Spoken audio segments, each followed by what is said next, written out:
From Canada and Montreal, we talk now with Arnold August, analyst specialist in North America issues, Cuba, Venezuela, and Latin America. Welcome, Professor. How are you? Thanks for having me once again. It's a pleasure having you once again here. Professor, my first question. Biden stressed the United States will not lift the blockade without Cuba giving up or coming to the table to talk in good faith.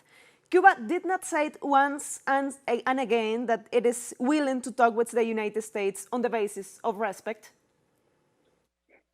Yes, of course, what Biden said, this is pretty much what he's been saying right from the beginning, even before and after the elections, that they are looking into the possibility of reviewing the Trump measures against Cuba, but as they say, always say, it's like a broken record, but keeping our mind, our core values of democracy, freedom of expression, free elections, etc. In other words, they always leave the door open.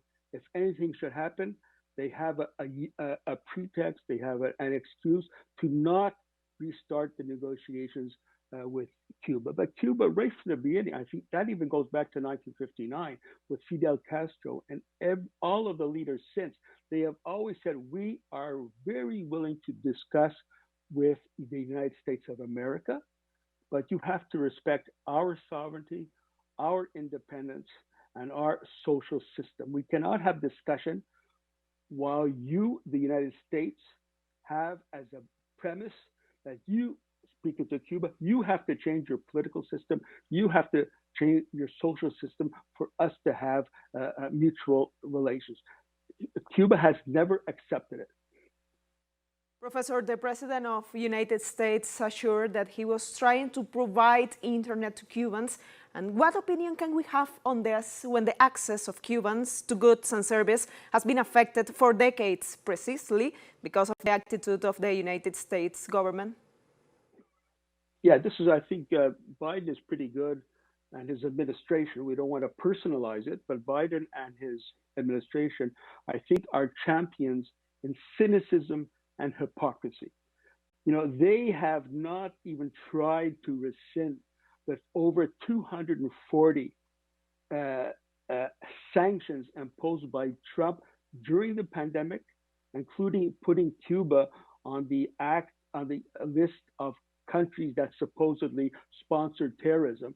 And all of a sudden, Biden is taking a stand. He's interested in doing something for Cuba. What is that?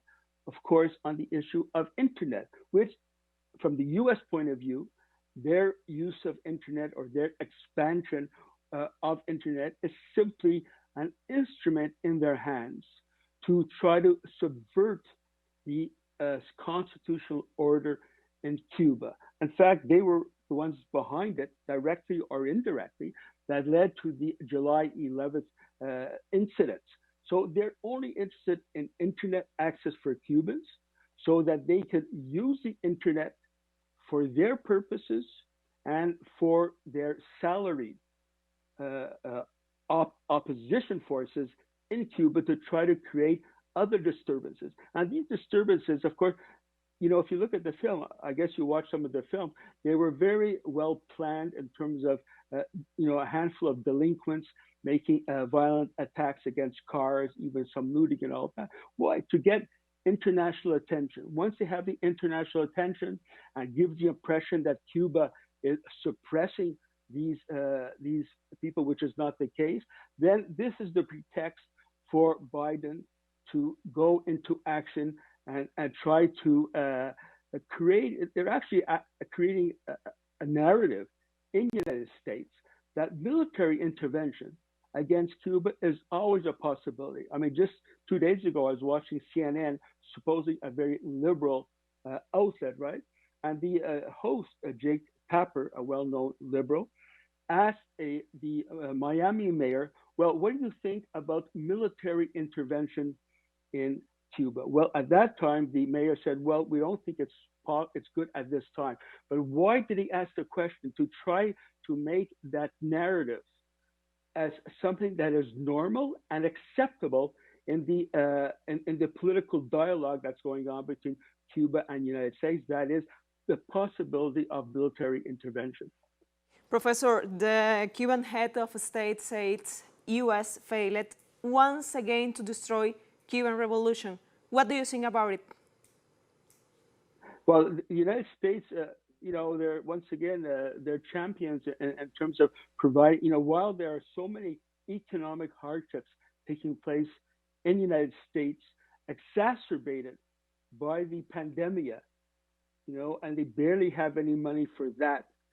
All of a sudden, they have funds when it comes to funneling funds into such organizations of the NED and other organizations whose own very raison d'etre, their raison d'etre of being is to subvert the situation in Cuba. This is nothing new. I mean, even while Obama, remember the nice smiling Obama, in 2014, 2016, while the negotiations were going on between Cuba and the United States, which was very good, but Obama actually increased funds for democracy promotion in Cuba during that period of 2014, 2016, while the discussion was going on for the possible thaw in relationship between the two countries. So I guess I would say funding democracy promotion programs, it's in the DNA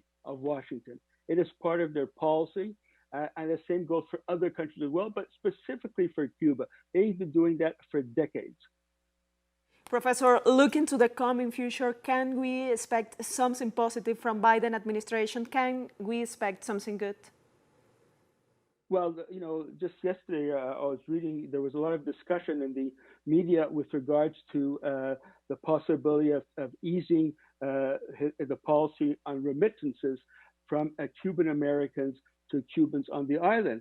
And I wasn't surprised, but I guess I was a bit disappointed for the Cuban Americans. But he actually said this is not on the table. He is not in a position to renew the policy that Obama started of allowing remittances to Cubans on the island. Now, this is very, cynical. Why?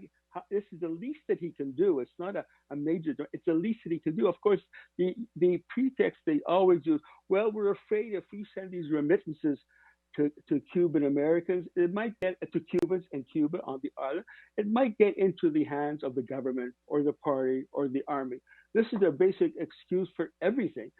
And I think that even amongst Cuban Americans, if they were in any way smart, intelligent, or looking for a more peaceful relationship between Cuba and the United States, they themselves should demand, even if they're Republicans or hardline hawks on the right, they should demand that Biden ease the policy on remittances. This is the very least that they could do in this current situation.